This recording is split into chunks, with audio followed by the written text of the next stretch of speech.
All right. Welcome. Welcome. Finally got this to go. I'm going to try and do this on multiple screens because there's a little bit of a lag. So I've got a few things going on here, so I can keep track of everything that's going on. I'm Steve Karagulis. This is my LinkedIn Live. I'm very happy you can join. This is all about how to turn your low performing employees into star employees. And based on the response that I got for the invitations, I know this is a topic. Let me open up the chat here so I can see. So you can catch me. You're either watching me live now on LinkedIn or you are watching live on YouTube. Either way, it's good. I can see you in chat. So if you've got any messages, please put them in the chat. I'd be happy to answer any questions as we're going. There'll also be some time at the end to answer your questions. Let me get this going. Start recruit. Let's see. No, don't want to do that. All right. So this is all about how to turn low performers into star employees. This is an issue that I've seen happen a lot with managers. That when things are going well, it's great, but they just don't know how to turn someone's performance around when it's not going as expected. So that's what we're going to cover today. And so let me tell you a little bit about myself before I go on. That is me. I am Pathfinder. I started a company called Pathfinder Small Business Solutions. And at Pathfinder, the goal is to help managers turn into high-performing leaders, positively impacting the results and those of the organizations they work in. How do I do that? I do that through leadership coaching and training. So either working one-on-one with managers of different levels, or providing leadership training, management training to them in group settings, either online or live in person. I also help managers turn into high-performing leaders through training, and that's either going to be through working with the organization and delivering the material that they have, helping them develop their own material, or consulting them on the training material that they have in order to improve it. I also provide human resources consulting and fractional services. So if you have any HR services, that's this kind of thing that I could do in a fractional setting, or provide you HR consulting to help you navigate the people processes that you have in your organization. And I also do public speaking or motivational speaking for your managers to get them going. So that's a little bit about me. I've done this. I've done leadership and training. I've been an HR director and an operations leader for a little over 20 some years. And I decided to go out on my own and help small businesses and help organizations improve their leaders and improve their results through their leaders. So let's get going. We're talking about poor performance. Before we get into the actual the system that's going to turn around, we need to understand what performance means to business and how poor performance affects your business. So let's start with profitability. How does poor performance affect businesses in terms of profitability? Well, in a number of ways, but here's a stat that should be bone chilling if you run a business or are a business owner, and that is that every year, US employers lose 1.8 trillion in lost productivity. And now, lost productivity is going to come from a number of reasons. It's not just poor performance, but a big chunk of that, into the hundreds of millions of dollars, that it's costing employers because of poor performance. And more importantly, poor performance doesn't just happen on its own. It happens because the management level above the poor performer, above the performer who's not meeting expectations, does not effectively turn that performance around. The unchecked poor performance also hurts the productive team members.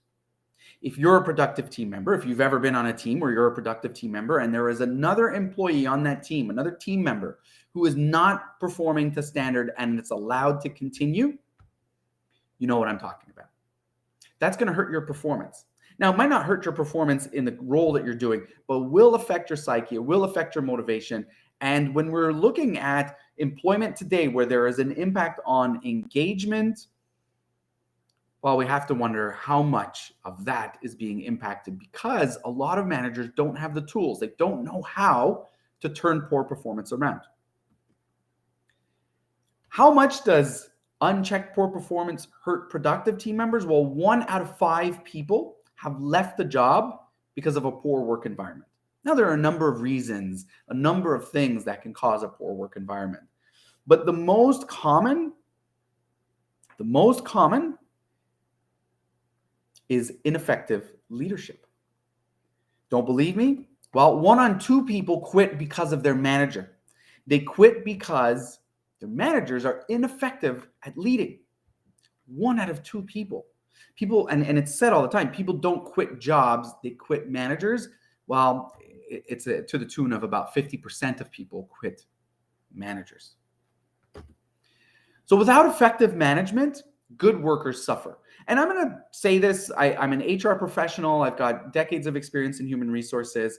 But this is something that I think we can all agree on. Not everybody's going to say it, but I'm going to put it out there. When we're looking at the workers, we're looking at team members, we're looking at employees, however you want to label them. When we're looking at, and I've been an employee and I am a worker and I'm definitely a team member. When we look at the team members, those that count, the ones that we are most concerned about are the performers, are the people who are putting in and are exchanging the service, the pay for the service they return and are putting in an honest day's work. The people who are not performing, the people who are not coming in and giving their best are kind of coasting. I'm going to use this term a few times. They're Costanzing. They're George Costanzing. Those are not the people that we should be concerned with in terms of taking care of them. We have to lead them to success one way or another, and we're going to get into that. But we do want to concern ourselves with ensuring that our top performers, our performers are the ones we take care of because those are the behaviors, those are the talents, those are the skills, those are the people we want to replicate and multiply. If we don't take care of them, we focus on the low performers, well, that's what's going to replicate. That's what's going to multiply. And that's when we get into a poor work environment where 1 out of 5 people have left a job because of it. So without effective management, good workers suffer. How? Well, for one, they want to perform, but they can't. Why can't they? Well, for a number of reasons. For one of the most common techniques for managers to deal with a poor performer is to delegate the things that they're not getting done away from them towards a performer. If you've ever had this happen to you, give me a thumbs up in the chat. So the performer wants to do their job. They want to get things done, and they get their job done. And they're rewarded with the work of someone else who isn't getting things done. And if for the manager, maybe that's rooted in laziness, or maybe it's just an easy way. It's a way they can count on. They know that Joe over there, we can count on Joe because he gets everything done. And if we delegate John's work over to Joe, we know it'll get it done. John will just have less to do. Well, that's not fair, for one. And for two, like I said, the performer wants to do their work, but now they're being burdened to do more. This is going to lead to frustration. And it's going to lead to what equity theory says, them fixing equity, right? Them finding it. And how are they going to find it? Well, if they're putting more work in and they're getting equal or less, well, they're either going to regulate their inputs, so they're going to fix how much they're putting in order for that to balance, which then means you've lost a good performer, or they're going to talk with their feet. They're going to look to go elsewhere, which means you've also lost a good performer. Now, you might say, well, but there are a lot of people who will stick around and do the work. Yes, there are, but eventually those people will fix this. They will fix it either through their work, they'll fix it by going elsewhere. And we've seen that a lot. That's what the Great Resignation and Great Migration was about. A lot of people saying, enough. I'm not putting up with the poor management. I'm not putting up with this lack of equity where I've got to work hard. I'm going to go somewhere else where I'm going to get what I think I deserve. And so ineffective management hurts the good workers. Poor performance affects businesses through their sales. Here are a few stats I want to throw at you so you can consider how much poor performance can infect your business. 84% of clients are willing to pay more for better experiences. They're going to pay more if they know their experience is going to be better. But 86% would leave the brand after only 2 poor experiences. So 86 would leave after only 2 poor experiences, while 84, almost the same amount, would pay to get a better experience. So if you've got poor performers or ineffective management on poor performance, how many customers is that costing you? Now, of course, if customers are leaving, that's going to have an impact on sales. It's going to have an impact on profitability too, because it'll cost you more because you're going to have to constantly be investing on getting new clients.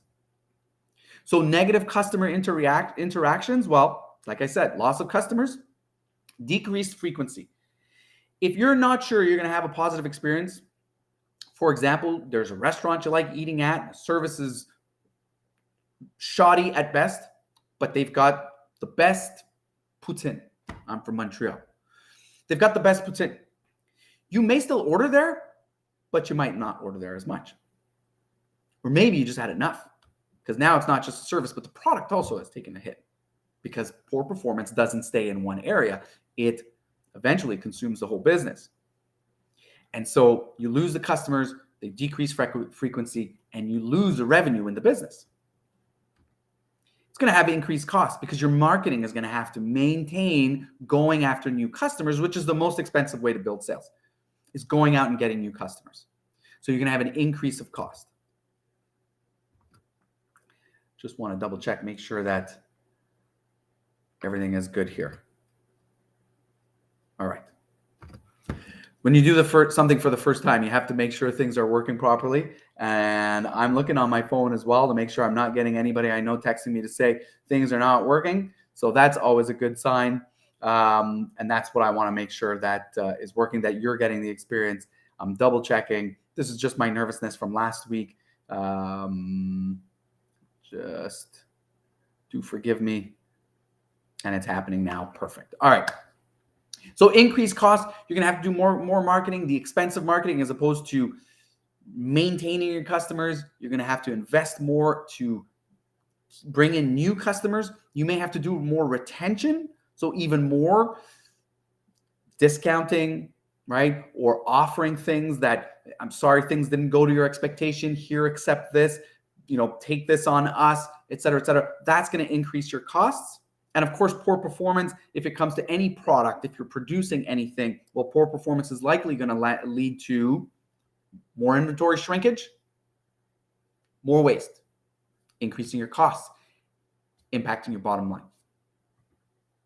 Well, an increased employee turnover. And I think of this, I worked for a long time in the service sector. I know that several of you that I've invited are in the service sector. You know that if you've got employees who are not performing, that's going to lead to upset customers.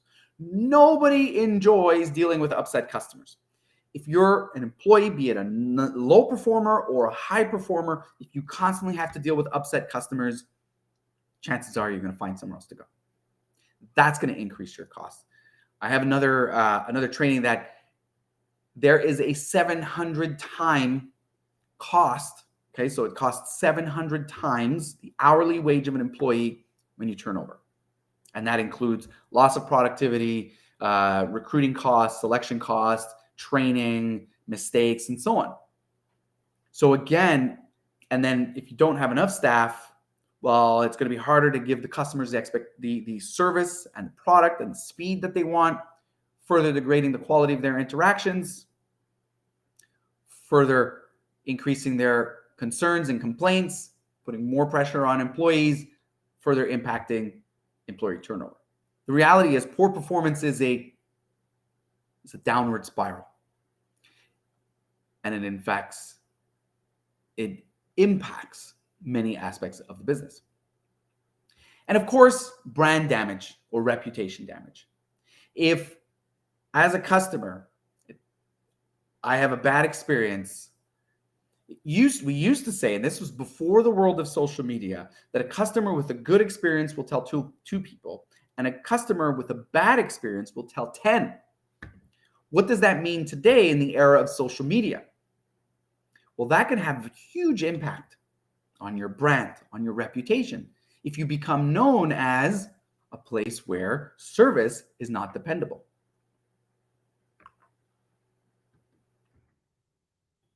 It can, in fact, it can affect your staffing. Poor performance can affect staffing. We've already looked at a little bit in terms of turnover, but the good performers leave or become less good, like I said. They're going to want to fix this.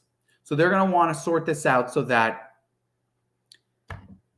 I'm either going to get remunerated properly for putting in extra work and doing better, or I'm going to work less well. I'm going to perform less well so that I'm just like that guy over there or that girl over there who's not performing, because we're getting paid the same. We've got the same treatment. So why should I do more? And then the really good performers, those people who will perform no matter what, well, eventually they get frustrated and leave.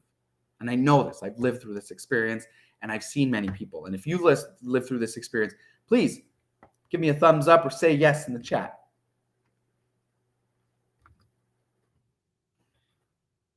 In terms of staffing, can also impact your employer brand reputation. And this is when we're talking about attracting talent to your organization. If your organization becomes known as a place where management's not so good, Glassdoor, ever heard of that? Well, that Glassdoor is a site where people rate, and it's usually ex-employees who rate. Now, people will take it with a grain of salt. But if there's a consistency with the ratings that people are giving, especially if they're negative, it's going to be hard to attract top talent. And I say top talent because you can still attract if there's, if the understanding is that to work in an organization, let's say your organization, where there is a manager who is ineffective at dealing with performance, and so a lot of people get away with not doing much, who's that going to attract? Well, it's not going to attract the performance. It's not going to attract the talent or the people who want to perform, who want to work, who want to have an impact. It's going to attract the people who are looking for that, the George Costanzas of this world. And of course, George Costanza, Seinfeld, if you haven't watched it, I apologize. I'm going to use that because that's probably the best example. But that's who you're going to attract. The other way it's going to attract the wrong people or not the right people is if I'm working for you, for example, and I'm working in an organization where it isn't fun, because I'm constantly being delegated the work of somebody else who's not performing. Do you think I'm going to tell my friends and family, colleagues, my network on LinkedIn, do you think I'm going to tell them, hey, you should come work in this organization? I'm going to say, don't bother, don't do it. Further damaging your brand as an employer and making it harder to attract the talent that you need to perform. There's one more aspect to this, though. You've got an employee who doesn't perform, doesn't meet expectations, doesn't hit the output that they're supposed to, and gets away with it.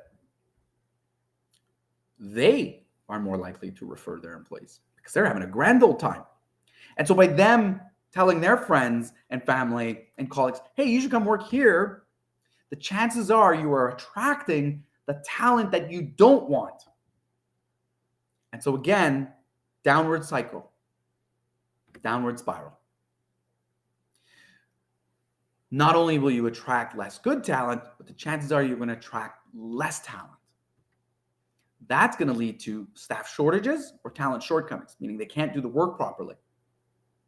If they can't do the work properly, or you don't have enough people, well, that's likely going to weaken your client experience. As the client experience weakens, worsens, it's going to have an impact, a further impact on turnover, which will further increase your costs, which will further decrease your profitability. And so the fact is that if companies invested as much in employee performance and satisfaction as they do in client satisfaction, they could achieve a higher return on investment that would impact almost all areas of the business. So to break that down, if companies' leaders, if organizations invested as much time, money, resources into managing employee performance and satisfaction and getting them to perform, influencing good performance, they did as much of that as they did in ensuring their clients are satisfied. For one, employees who are performing, they'll take care of the clients. They'll make sure they're satisfied. But they'll also make sure that other areas of the business are properly being run. That's why we're here today. So why does poor performance happen? Well, there's a number of reasons. For one, hiring. Ineffective recruitment and selection that poorly evaluates potential success.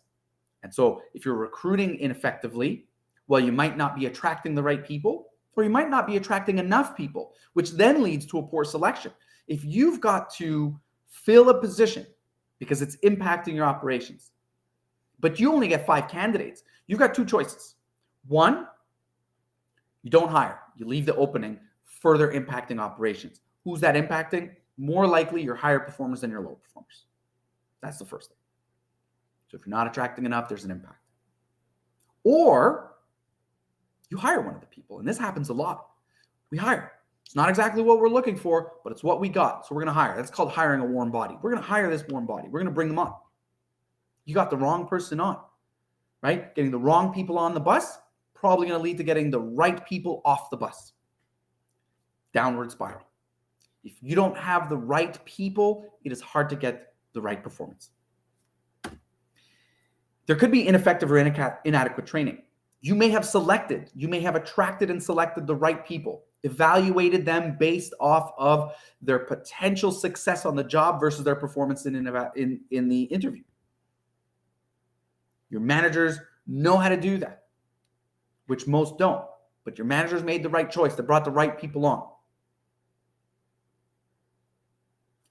But then their onboarding and their orientation and their initial training to understand how things work in the company was not done effectively. There were things missed. I have an example. I worked in a company where I walked in my first day. It seemed like they had forgotten I was starting. I was with one other employee who had just started. This was in a financial company, which, again, this happens in all kinds of companies. It's all about the managers, not about the business. My training was, here's a book, read it. We'll answer your questions at the end of the day. I had to spend 7.5 hours reading a manual about financial aspects. Yeah. Needless to say, I lasted 2 weeks because ineffective management doesn't just happen in training. There were other things as well. And I had left. I wasn't going to stay there.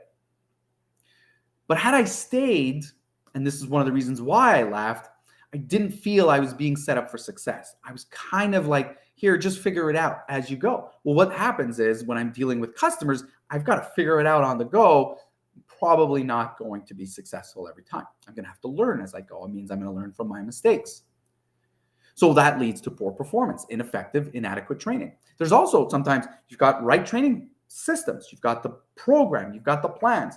You've got things set up. But the manager does not know how to train. They don't know. There is psychology behind the learning, how adults learn. So there's ineffective or inadequate training. People bring the right people on. They're not trained properly. It's going to be hard for them to perform. Well, and then there's ineffective leadership and management. So you've got the right people. You attracted the right talent. You selected them based on their potential for success on the job.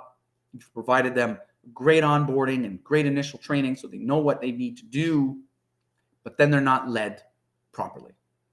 They're a performer and they're seeing the non-performers being let go as in left to continue, or they're not managed properly, they're not guided, they're not reinforced, they're not given any feedback, and their performance suffers. So these are the reasons why poor performance happens. And here's something I'm going to say several times, and I want you, if you're going to take one thing from this whole day, I want you to take this. The standards walked past are new standards set. Doesn't matter what's in your standard operating procedures, doesn't matter what's in the operations manual or your standards manual or wherever you keep your standards. If when performing the task, the manager walks past someone not performing it properly and says nothing, a new standard has been set. That's poor performance. So how much do managers impact performance?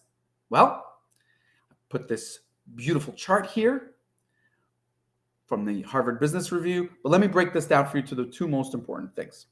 The least effective managers, the ones that we want to improve, well, they have 3 to 4 times as many employees quiet quitting as the most effective. That means they have 14% of their staff quiet quitting, meaning they're there, they're not doing much. They're doing the bare minimum. They're George Costanza. They're working hard at not working. Those are your least effective managers. But here's another thing. They've only got 20% of their staff that are willing to give an extra effort. So when those managers say, I can't do anything because if I get rid of this person, I've got nobody else who's going to pitch in, that's an ineffective manager. They haven't built the team. And so by hanging on to the low performer, the better performers have said, I'm not going to do anything extra. Chances are they're already doing more. So they're not going to do even more than that to cover. Well, let's contrast that with the most effective managers. They have 62% of their staff that are willing to put in extra effort. They're engaged. They're part of the team. They're willing to put in more. And only 3% of their staff are quiet quitting. It's a big difference. Now, you might say, well, they still got 3%. Sure. Most managers, however, do not have a team of 100 direct reports. So within there may be a manager who's letting some stuff go. But if they've got 100, that's 3 people. 50, that's 1.5. Below that, you've barely got one person who is not pulling the weight. And I would expect that an effective manager, that's not going to last very long. Because they've got 62% of their team, 62 of that 100, 31 of those 50 employees, depending on the size of their team, who will cover if it means, hey, we've got to make a replacement here on the team because this person is not pulling their weight. But the ineffective manager can't do that because they've allowed that poor performance to continue. And so they've got more people who have said, wow, poor performance, it's fine. We can get away with it. We will also quiet quit, 14%. And the performers, well, they're not going to do more. And so they're not going to cover. So when managers are inconsistent on performance, they cite a number of reasons. And the first one is they lack company support. And I've seen this. I know it where there are managers who want to do the right thing, but the company is an environment. The nice environment being, no, we don't need to fire someone. We can talk with them and turn it around. And as a result, undercut the manager. And that in itself is poor performance management by the organization. So I can understand those managers. And those managers, those who want to perform, well, they end up leaving. Biggest demographic in the migration, right? Biggest demographic, biggest role that were filled, that people left from one job and go to another because they were fed up, they were tired. Laziness, and I'm going to call this out. I think often managers don't do it because they're lazy. They don't want to do it. If I have to discipline this person, if I have to have this conversation with this person, that's work for me. I've got to do more work. If I have to do more work versus if I don't say anything, well, no difference. And it may be because the expectations on that manager are not being set properly. We're going to touch on this later when it comes to implementing the system. Staff shortages. They'll say, I can't get rid of or I can't discipline because I'm afraid that if I do have that conversation with them, I'm already short-staffed. I'll be even further short-staffed. And so they've become hostage to the situation. And by not doing anything about it, it's a downward spiral. They become more and more hostage to the situation of poor performance and a situation of staff shortage. Remember what I said, recruiting. Recruiting is part of the problem of poor performance. And I worked for a long time in food service where turnover is extremely high. If you don't have good recruiting that's filling the funnel with new people coming in, well, definitely managers are going to be afraid because they're responsible for the results of the team. The problem comes with the longer that goes on, the more that's what takes over and the culture of that organization becomes like pulling teeth to get good performance, right? The good managers, they're not going to stick around because they can get more done elsewhere. The good employees are not going to stick around. And what takes over are the low performers, the people who basically need to be begged to do the bare minimum. And so staff shortage is another reason.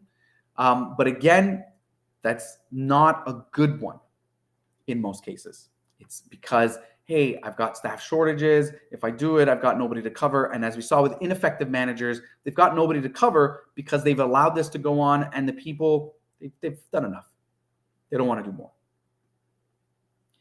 A big reason is that managers actually don't know how to correct performance properly. It's often a confrontation.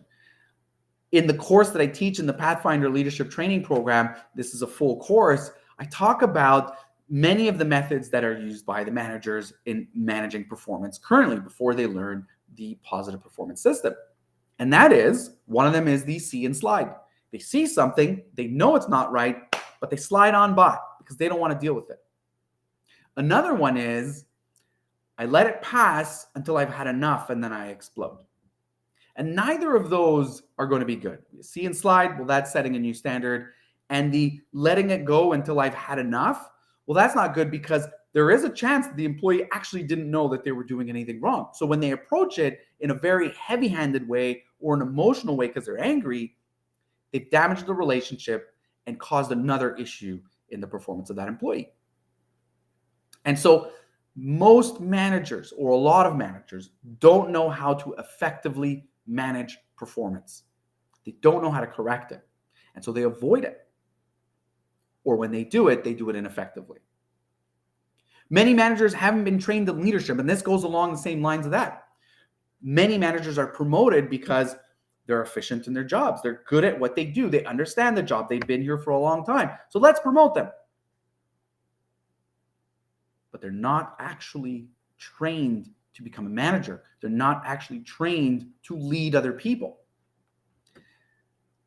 Let's be clear here. I'm talking about leadership, which is the art of influencing others towards a common objective. We're trying to influence people, not just have authority over them. And so 58% of managers have never been trained in leadership. And I say this over and over and over again because it is a shocking statistic. It is no wonder that many of them don't know how to manage performance effectively. They've never been trained in it. And that's what Pathfinder does. Like I said, 58% of managers. So what is leadership? Well, to be clear, leaders are not born. Effective leaders are created through training and development. Can some people have certain characteristics more than others? Absolutely. Just like some people can be better, just innately better in some sports than others, or some skills than others. I can't paint. Some people are born better painters than I can paint at my age today. It is a skill. Leadership is a skill. And like any other skill, you can improve it through training and development. I mentioned this just before. It is important to understand that influential leadership beats positional leadership every day. That means that the ability to influence someone, to get them to commit to something versus getting their compliance is much more effective. If we get someone to do something because they want to do it, because they're engaged and committed, they will do a much better job than they're doing it because they have to. But if a manager doesn't know how to influence because they've never been trained in leadership, they're going to rely on their authoritative power. They're going to rely on the positional leadership. And they may get people to do stuff, but it's going to be a commitment. It's going to be compliance. And they will be doing what they need to do to check the box and get it done. Leadership is not easy to teach because it is subjective and is contingent. It's different. It's an art after all. But it can still be developed. And that's why, one leadership course is not going, it might have a slight impact, but it's not going to change behaviors. It takes several courses, it takes time. And while it can never be perfective, leadership can be improved.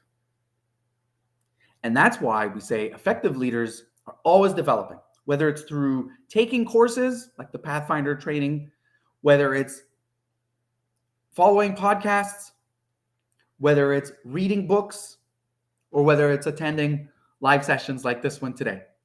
We can improve by continuing to learn, continuing to expose ourselves to new information, and to keep ourselves open and to understand that we'll never be perfect at leadership, partly because it is subjective and contingent, but it is also changing with society. Leadership, however, is more important today than ever before. And I think that this one is important to really drive home.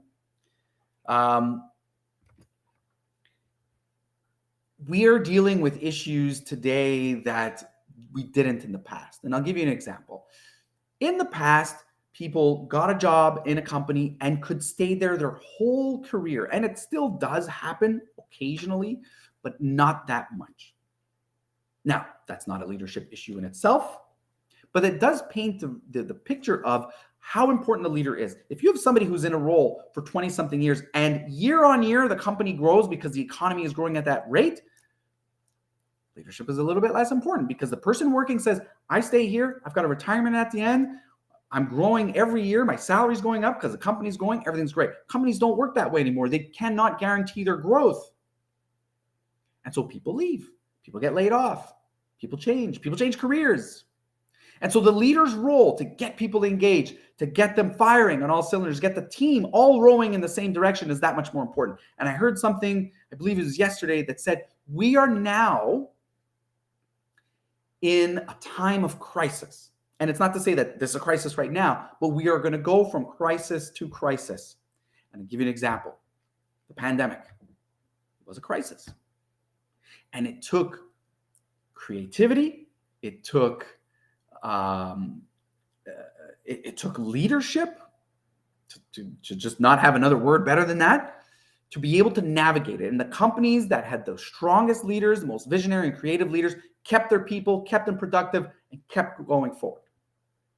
And those that didn't struggled, lost people, lost revenues, lost profits.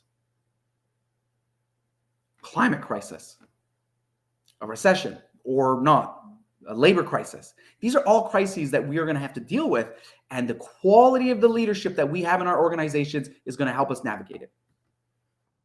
I saw that there are a few comments. Thanks, Marcus. And Mary says, hiring freezes are a huge deterrent to managing poor performance. If I let them go, I can't replace. Yeah. And that is a real, and that's an example of, like I said before, it's one of the top cited reasons as to why managers won't do the disciplinary, except as we're going to see with the positive performance system, it should not keep managers, because if you do it properly and your timing is right, you can get people to perform. So one of the biggest areas of improvement for most managers, obviously the reason why we're here today, is effectively leading performance when it doesn't meet expectations. What do you do when somebody's performing? Great, just keep going. What happens when somebody doesn't meet expectations? That's where a lot of managers, that's their biggest area of improvement, and that's something that I do, that I teach, and we're going to look at today. So take a swig of coffee here. All right. What is positive performance leadership? Well, there are 5 things that you need to understand with positive performance leadership. The first thing is that it supports the belief that employees are partners. They are partners in the success. So they're partners in their success. They're not alone, but they're partners. But they're also partners in the success of the team. So what does that mean? Well, their manager, their leader, the organization is a partner in their success and also a success in the team. Positive performance leadership focuses on solving the problem and preserving the relationship. There are going to be 2 goals to it. We want to solve the problem, obviously. If we've got a performance issue, that needs to be fixed. But we don't want to fix it at the cost of the relationship where we're kicking the can down the road and it's going to come back when either that employee quits, stops performing as well, kind of quiet quits. We want to preserve the relationship to maintain the performance down the road. It eliminates the criminal justice mentality. My opinion is we work with adults or young adults, adults of all ages for the most part. They're coming to work and they're giving their time. Yes, we pay people, but it's still volunteering their time. They're coming in.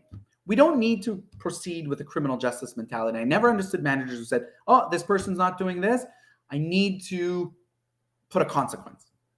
We don't need to have consequences. And this system says no consequences needed. We're going to discuss things.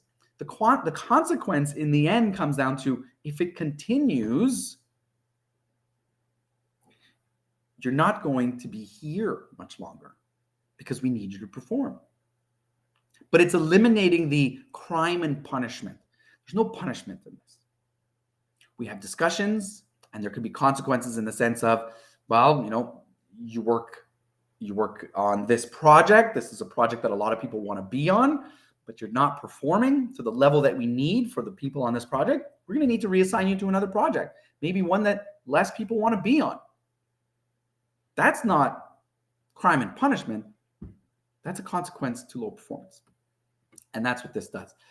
The positive performance leadership, and this is why I like it, it helps leaders confront poor performance.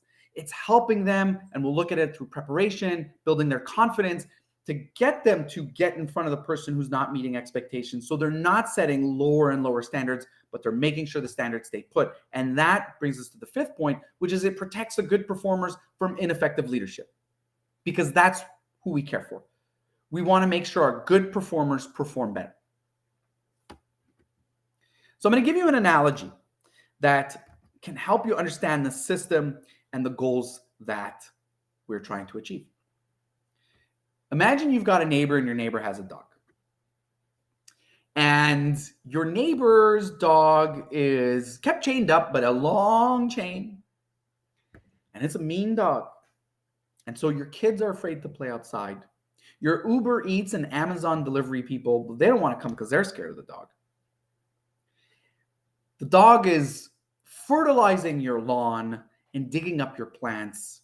And your walk to your house on the walkway is like you've got to walk around landmines because he's leaving you surprises. So you're going to have to talk to your neighbor.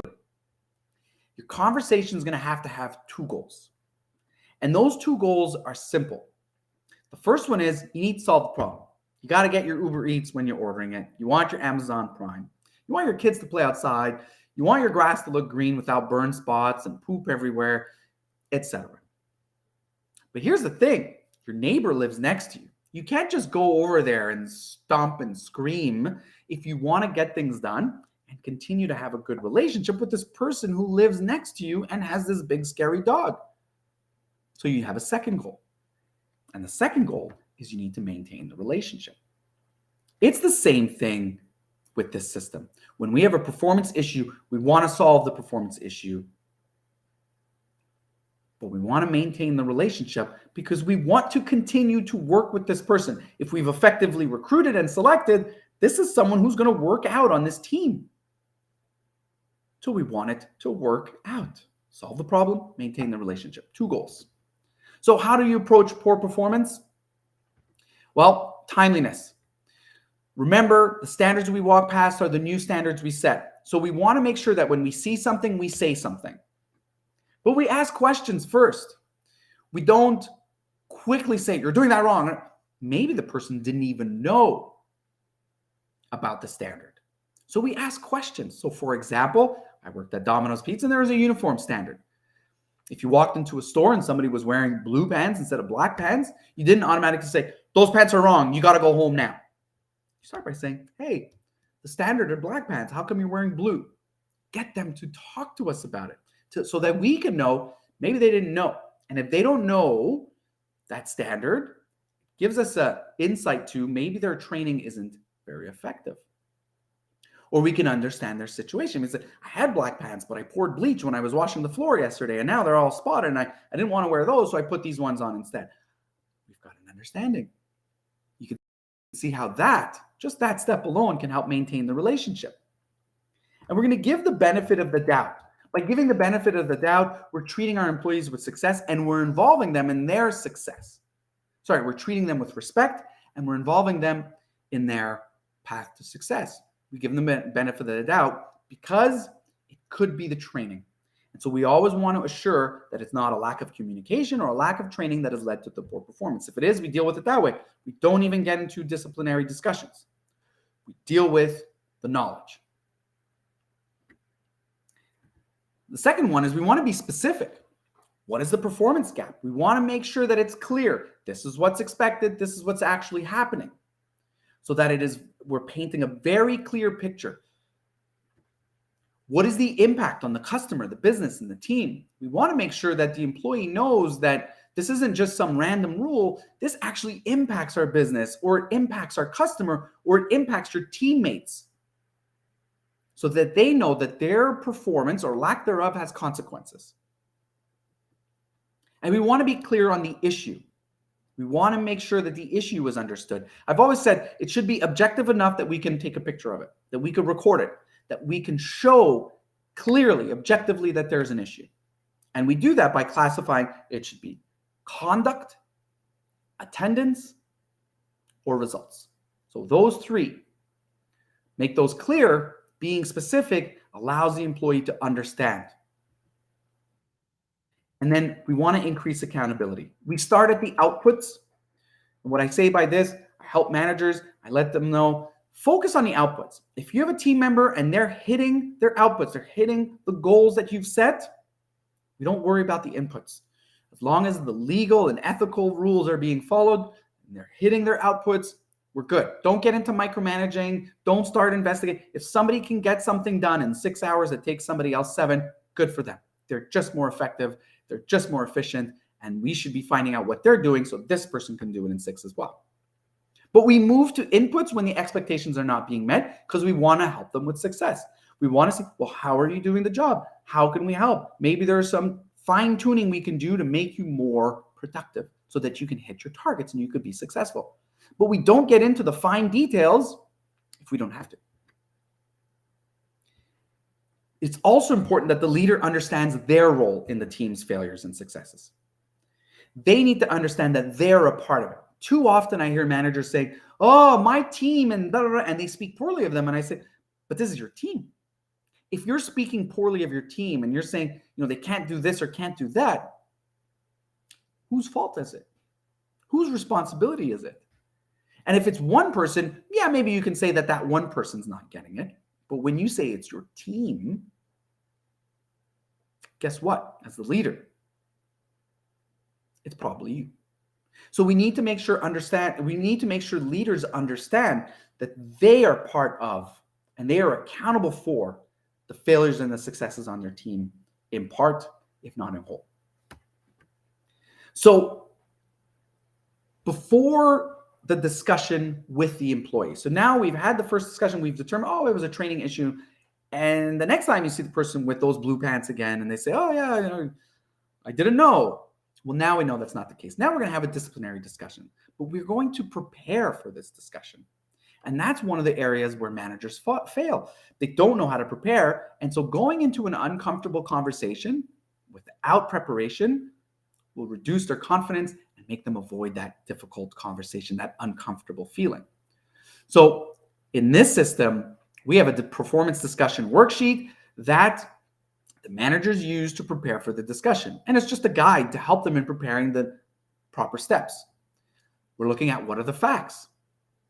What are the facts? What do we know? Do we know all the facts? And so it's going to be important for us to figure out all the facts. And the one fact we often miss as managers is involving the team member to get their side. We want to understand their side because maybe there's an explanation. Doesn't excuse necessarily the poor performance, but understanding their paradigm, understanding their vantage point can help us in resolving the problem. It can definitely help us in maintaining the relationship. We're going to talk about the actual versus the expected performance. Here's what you're expected to do. Here's what you're doing. Here's the gap.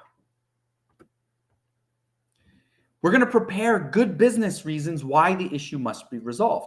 Now, we don't get into them, we prepare them because we're trying to seek agreement just by going over the performance gap.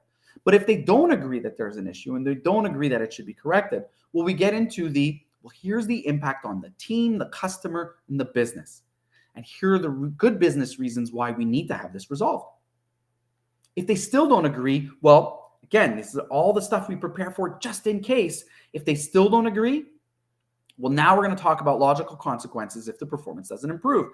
If it continues to fall short, well, what are we going to do?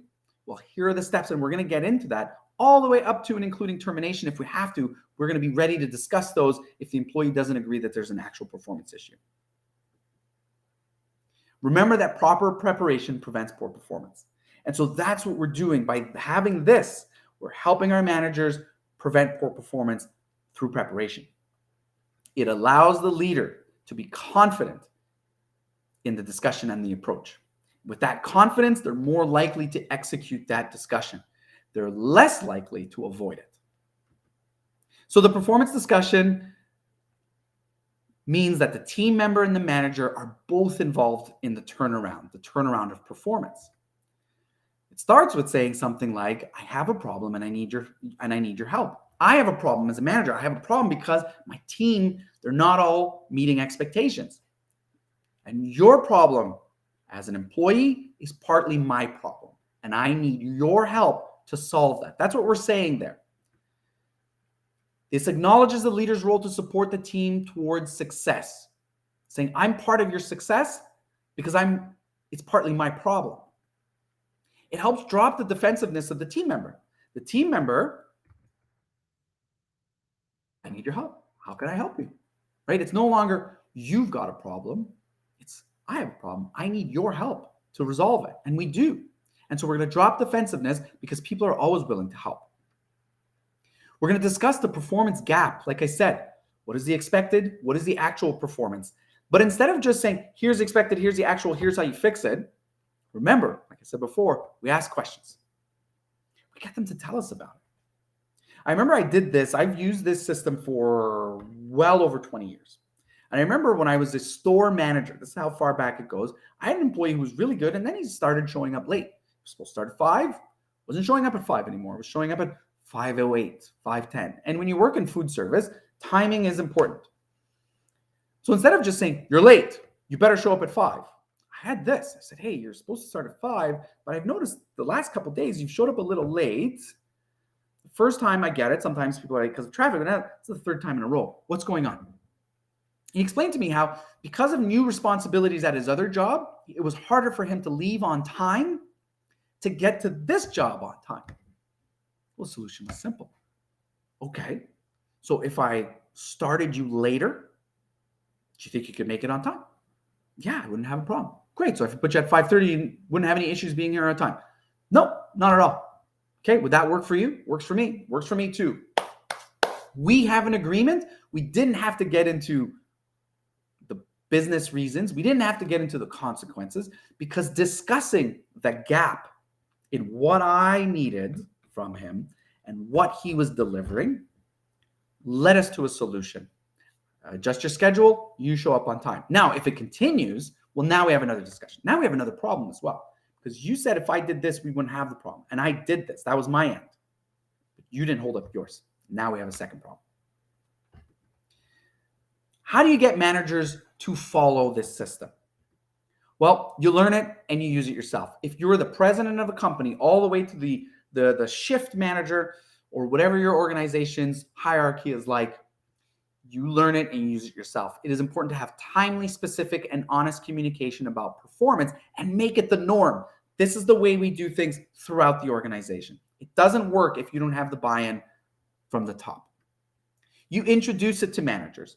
So through the training that we do, we're introducing the system. We explain why this approach, like I did today, we explain the issues of poor performance and the benefits to turn it around, why it's important, and how it works. And we practice. Yes, we teach the theory, but we practice role plays, and role plays of all kinds, ones that go easily, ones that don't go so easily, so we can put the managers in real life situations so they become more comfortable with having to do it in their work setting.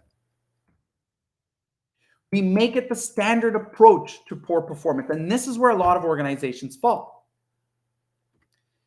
the manager also has to become accountable to using the system. So for example, I've worked in HR a long time. I know that some of the people I've invited here are HR. A manager comes to you and says, I have a performance issue with an employee. Well, if you're following the system, we should have documentation. We should see some performance discussion sheets. Please show me your notes. What have you been doing? What are the discussions and what were the agreements that you had so far? I don't have any. Now we have to have a performance discussion with the manager because they're not meeting expectations on how to manage performance. And so how do we do that?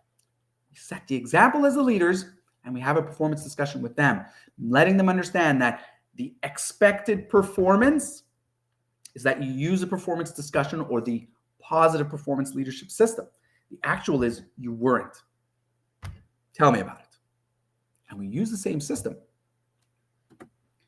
And we follow up in growing intervals. So after we've introduced the system, we continue to follow up. Say, hey, have you had any performance issues? Show me your notes. Let's see what's going on. We ensure that adoption is happening because that's how we start to go away from I don't want to have to deal with performance to it's so important that I manage this now properly, effectively, so it's not a much bigger problem later. And I can tell you, you might know this, and if you've seen this, go ahead, put a thumbs up or a yes in the chat. But I can tell you that I've seen it that when it's not dealt with, that downward spiral is a real thing. And that low performance grows because more and more people start to understand that I don't need to do the extra. If I do the bare minimum, they won't do anything about it. How does this turn employees to stars? This is the goal of today. Well, for one, it sets employees up for success. We want to set people up for success, give them the opportunity to prove you right. But when we don't set people up for success, we're basically setting them up for failure and they'll prove you right. So set them up for success and give them the opportunity to prove you right. Like I said, the first communication is, hey, what's going on? We can ensure that we've provided proper training and communication before we have any disciplinary steps. Because it's important, if somebody failed at some point, if the system failed, or if the person just didn't understand, we shouldn't come down on them like a ton of bricks. And you may think that, well, having a disciplinary discussion shouldn't be that. It shouldn't. But for somebody who cares about their performance, somebody who cares about the word of their boss, somebody who may have had a bad boss who fired them for nothing, having a disciplinary discussion can be quite traumatic. It can impact them. And so by doing it this way, we're setting them up for success and we're providing the benefit of the doubt. And we're saying, we're here for you to succeed because your success is our success. We're preserving the relationship. We're not kicking the can down the road and making sure there are going to be some issues. We're not emptying the emotional bank account by pouncing on someone who's done something wrong or letting things go on and then suddenly enforcing a rule. We're preserving the relationship because in the end, people can fail. It doesn't mean they're bad people. And it doesn't mean there needs to be a relationship issue. We're trying to set people up for success. And I believe that can happen all the way until termination. Because even at termination, it can be, you're not going to succeed here. Let's help you go elsewhere where you can succeed there. It improves communication in a positive manner. It corrects shortcomings quickly, which makes it a lot easier. It prevents resentment and frustration from the rest of the team, aka your high performers. So how can Pathfinder help? Well, this course and other leadership training is available, both online and live virtually. We look at, and we being me and Pathfinder, we look at what to do when performance doesn't improve. That's this system. I focus on the mindset of managers, and I do this throughout this training and other trainings. Getting managers into the right mindset impacts their discipline, their self-discipline, and impacts the action they take in leading their team. This training, they also learn how to influence a poor performing employee to get them to resign. We're not looking just to terminate and fire. We are going to bring people to the point where they can understand that it's not working for me here, and I don't want to be here because it's not working, and nobody likes failing. So I don't want to stay here and fail because I know I can't get by with this poor performance. So we're going to influence the poor performing employee to resign if they can't correct, if they can't improve, if they can't succeed. We use the performance discussion worksheet, which is a guide which helps managers go step by step in preparing for the discussions that they're going to have. And then, of course, like I mentioned, it's a lot about role plays. It's getting managers into safe environment, but getting them into the situations where they're going to be confronted with the things that they will face on the job, but doing it in a safe setting where if they make a mistake, okay, let's learn from it. It's a learning environment. And so that's how Pathfinder applies this training and helps managers improve in turning low performing employees into stars. And so the Pathfinder Leadership Training Program, this is one of 8 courses in the Pathfinder Leadership Training Program. It is an online program consisting of 8 courses and weekly live training.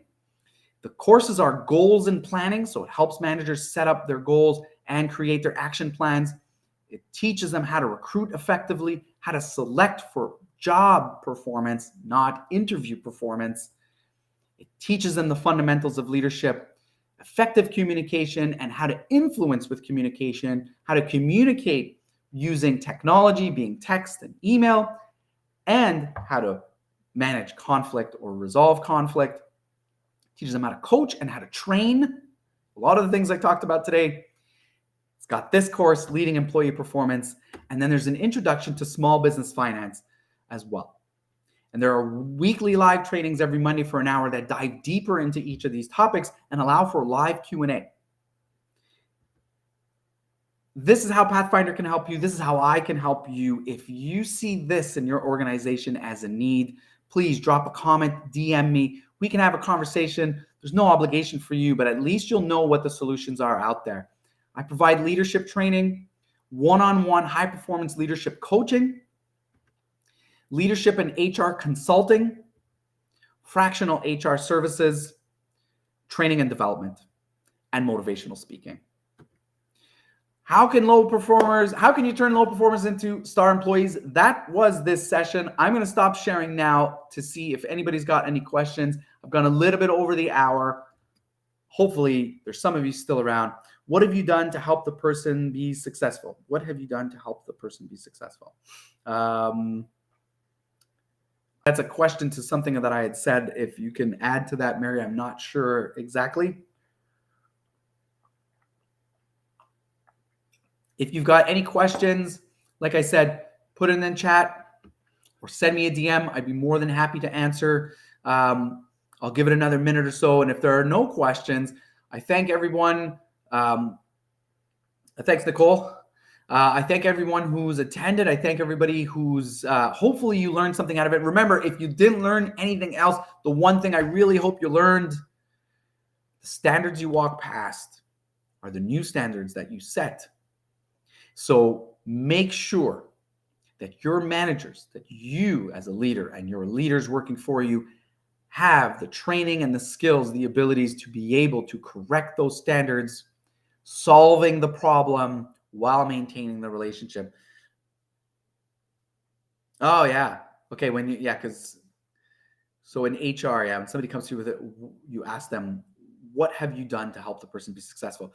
And that's a great question. It's so important. And if your experience is like mine in HR, Mary, often you get the look, which is they're not really sure what you mean. They've had to, unless they've worked with you a few times, then they know exactly what you mean. And with time, they start understanding what the expectation is when they come to you. And so when I've worked in organizations where I've trained this is what I look for. And that's what it takes for them to, for the managers to use it within their performance management. So it is 1:05, gone a little bit over. I appreciate everybody who's here. I appreciate that you stuck around, if you stuck around, or that you participated. I hope you got something out of it. Like I said, comment or DM me if you've got any questions. We'll be doing it again. That was a lot of fun. I hope you enjoyed it too. And happy Tuesday. Have a great one. We'll talk again soon.